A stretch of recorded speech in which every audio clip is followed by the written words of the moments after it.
Hi అండి అందరికీ welcome back to our channel. ఈరోజు మన స్టోరీ వచ్చేసి విరాజ పర్వం ఎపిసోడ్ 5. పార్టీ హాల్లో మ్యూజిక్ శబ్దం విరాజ్ చెవులకు వినిపించడం లేదు. అతని కళ్ళ ముందు నిలబడి ఉన్న సమంత ఎవరో అతనికి బాగా తెలుసు. అది తన సంయుక్త.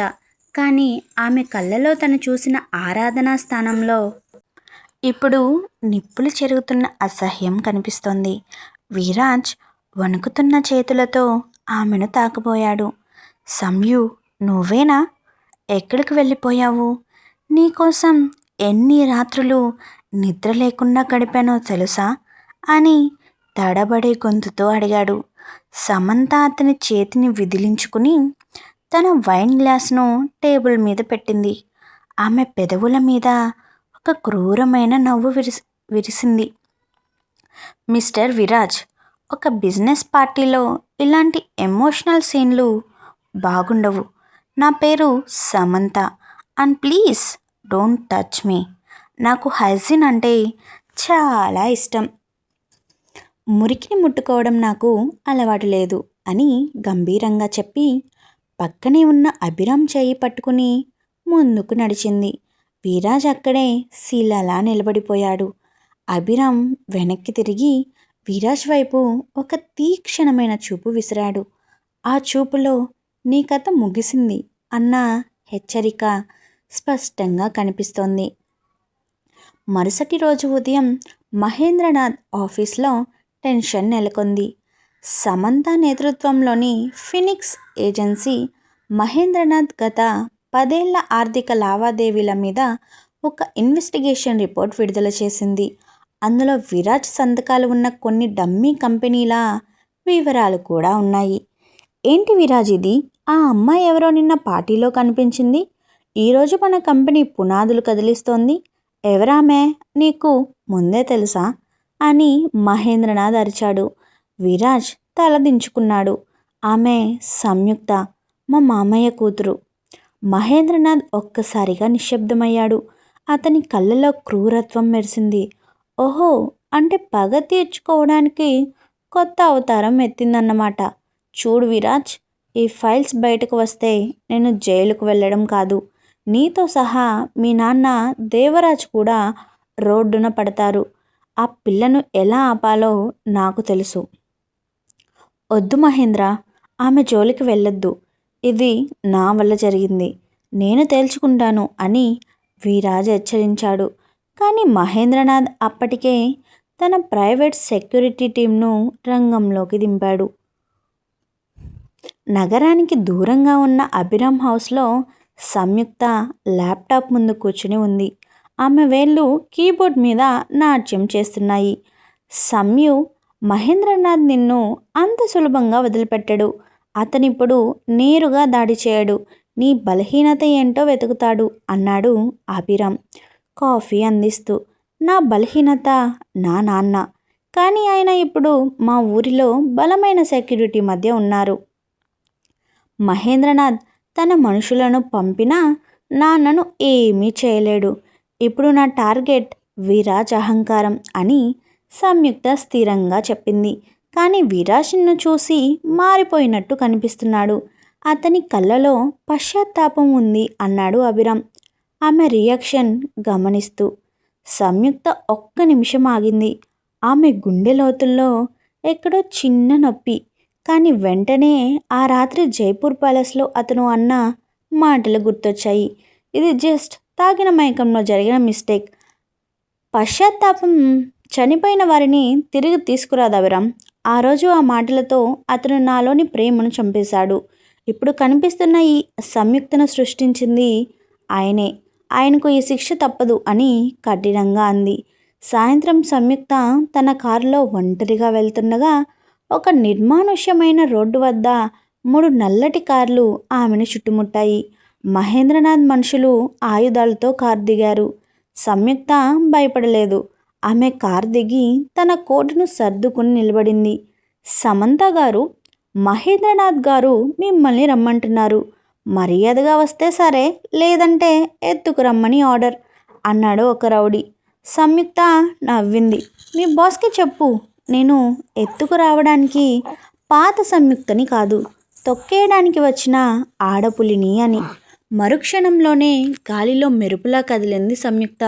గత 6 నెలలుగా ఆమె తీసుకున్న కఠినమైన శిక్షణ ఇప్పుడు బయటకు వచ్చింది. ఒక్కొక్కరిని కింద పడేస్తోంది. సరిగ్గా అదే సమయంలో విరాజ్ అక్కడికి చేరుకున్నాడు. మహేంద్రనాథ్ మనుషులు సంయుక్త మీద దాడి చేయడం చూసి అతను తట్టుకోలేకపోయాడు. విరాజ్ తన కారు దిగి రౌడీల మీద విరుచుకుపడ్డాడు. రేయ్, నా సంయుక్త మీద చేయవేస్తారా అంటూ గర్జించాడు. విరాజ్ కూడా మార్షల్ ఆర్ట్స్లో ప్రవీణుడే. ఇద్దరూ కలిసి ఆ రౌడీలను తరిమికొట్టారు. దెబ్బలాట ముగిశాక విరాజ్ రొప్పుతూ సంయుక్త వైపు చూశాడు. ఆమె ముఖం మీద చిన్న గాయం నుంచి రక్తం కారుతుంది. సంయు, ఆర్ యు ఓకే అని ఆందోళనగా అడిగాడు. సంయుక్త తన చేతులకు ఉన్న దుమ్మును దులుపుకుంటూ అతని వైపు అసహ్యంగా చూసింది. నా పేరు సమంత.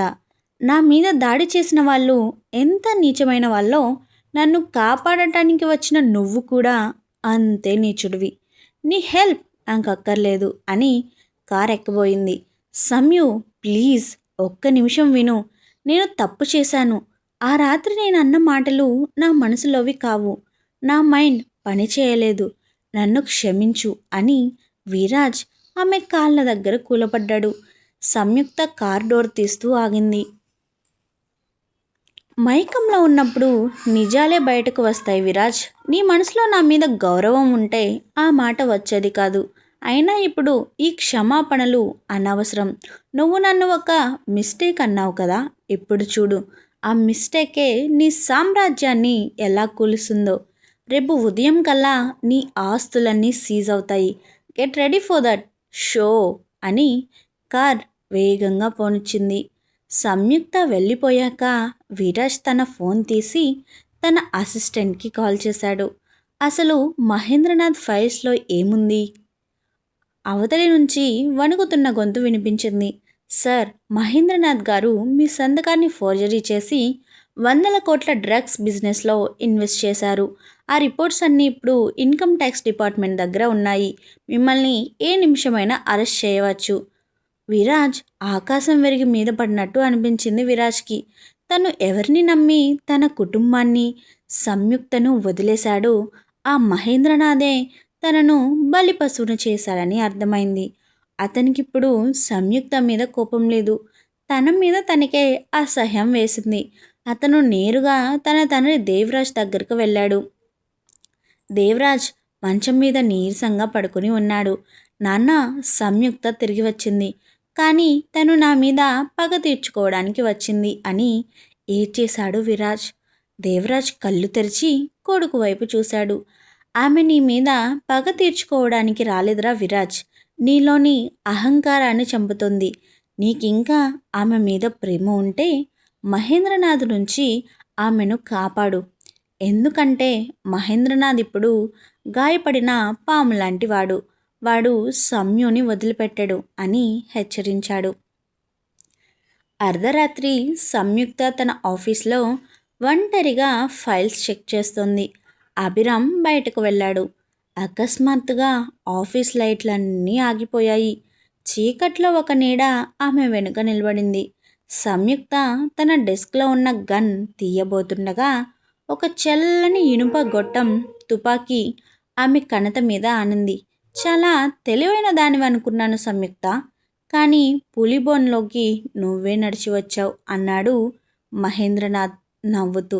నువ్వు నన్ను చంపలేవు మహేంద్ర. నేను చనిపోతే ఆ రిపోర్ట్స్ అన్నీ ఆటోమేటిక్గా ప్రెస్కి వెళ్తాయి అని సంయుక్త ధీమాగా చెప్పింది. చంపను. నిన్ను చంపితే ఆ విరాజ్ గాడు నా మాట వినడు. నిన్ను బందీగా ఉంచి ఆ రాఘవేంద్ర వర్మను బ్లాక్మెయిల్ చేస్తాను. ఒక పోలీస్ ఆఫీసర్ కూతురి కోసం తల వంచితే చూసి ఆనందించాలని ఉంది అని క్రూరంగా నవ్వాడు.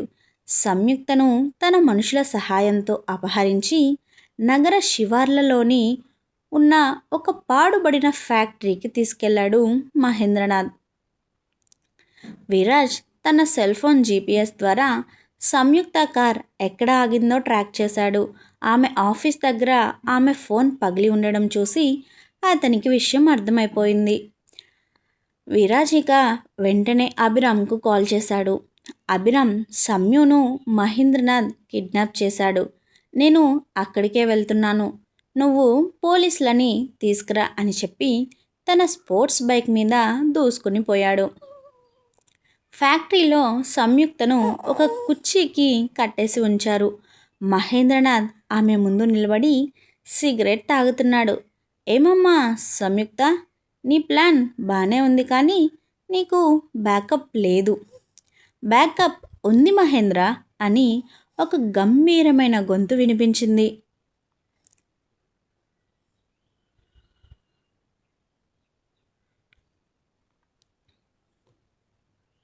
ఫ్యాక్టరీ కిటికీలు పగలగొట్టుకుంటూ విరాజ్ లోపలికి దూకాడు. అతను వస్తుండగానే మహేంద్రనాథ్ మనుషులు కాల్పులు జరిపారు. విరాజ్ చాకచక్యంగా తప్పించుకుంటూ తన దగ్గర ఉన్న చిన్న బాంబులను విసిరి పొగ సృష్టించాడు. ఆ పొగలో అతను ఒక యమధర్మరాజులా కదిలాడు. ప్రతి రౌడీని చితికబాదుతూ సంయుక్త దగ్గరకు చేరుకున్నాడు. ఆమె కట్లు ఇప్పాడు. ఎందుకొచ్చావు అని అడిగింది సంయుక్త. ఆమె కళ్ళలో ఆశ్చర్యం. నిన్నొక మిస్టేక్ అన్నాను కదా సంయు, ఆ మిస్టేక్కి ప్రాయశ్చిత్తం చేసుకోవడానికి వచ్చాను. నువ్వు నన్ను క్షమించక్కర్లేదు, కానీ నిన్ను కాపాడుకునే హక్కు మాత్రం నాదే అని ఆమె ముందు నిలబడి మహేంద్రనాథ్ వైపు తిరిగాడు. మహేంద్రనాథ్ గన్ విరాజ్ వైపు గురిపెట్టాడు. రే విరాజ్, నీకింత కొవ్వు అనుకోలేదు. ఇద్దరిని ఇక్కడే పాతి పెడతాను అని ట్రిగ్గర్ నొక్కబోయేలోపు ఫ్యాక్టరీ చుట్టూ సైరన్ల శబ్దం వినిపించింది. రాఘవేంద్ర వర్మ భారీ పోలీసు బలగంతో లోపలికి ప్రవేశించాడు. అభిరామ్ కెమెరా పట్టుకుని షూట్ చేస్తూ వచ్చాడు. మహేంద్రనాథ్ బిత్తరపోయాడు.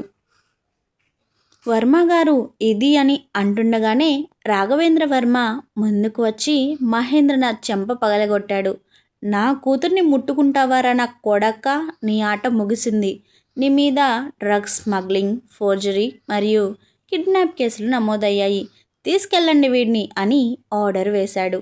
అంతా ప్రశాంతమైంది. సూర్యోదయం అవుతోంది. ఫ్యాక్టరీ బయట సంయుక్త నిలబడి ఉంది. రాఘవేంద్ర వర్మ వచ్చి కూతుర్ని గట్టిగా హత్తుకున్నాడు.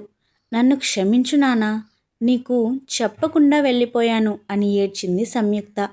లేదు తల్లి, నువ్వు గొప్పదానివి. 6 నెలల్లో నిన్ను నువ్వు ఎలా మార్చుకున్నావో అభిరామ్ నాకంతా చెప్పాడు. ఐఆమ్ ప్రౌడ్ ఆఫ్ యూ అన్నాడు వర్మ. విరాజ్ దూరంగా నిలబడి తలదించుకొని వెళ్ళిపోబోతుంటే సంయుక్త అతన్ని పిలిచింది. విరాజ్ అంటూ. విరాజ్ ఆగాడు. సంయుక్త అతని దగ్గరకు నడుచుకుని వెళ్ళి, మహేంద్రనాథ్ని పట్టుకోవడంలో నువ్వు చేసిన సహాయానికి థ్యాంక్స్, కానీ నేను నిన్ను క్షమించానని మాత్రం అనుకోవద్దు. ఆ గాయం ఇంకా పచ్చిగానే ఉంది అని నిష్కర్షగా చెప్పింది. విరాజ్ కళ్ళలో నీళ్లు తిరిగాయి. తెలుసు సంయు, నేను చేసిన తప్పుకు జీవితాంతం శిక్ష అనుభవించడానికి సిద్ధం. నువ్వెక్కడ ఉన్నా సుఖంగా ఉంటే చాలు. నేను మళ్ళీ నీ జీవితంలోకి రాను అని వెనక్కి తిరిగాడు విరాజ్.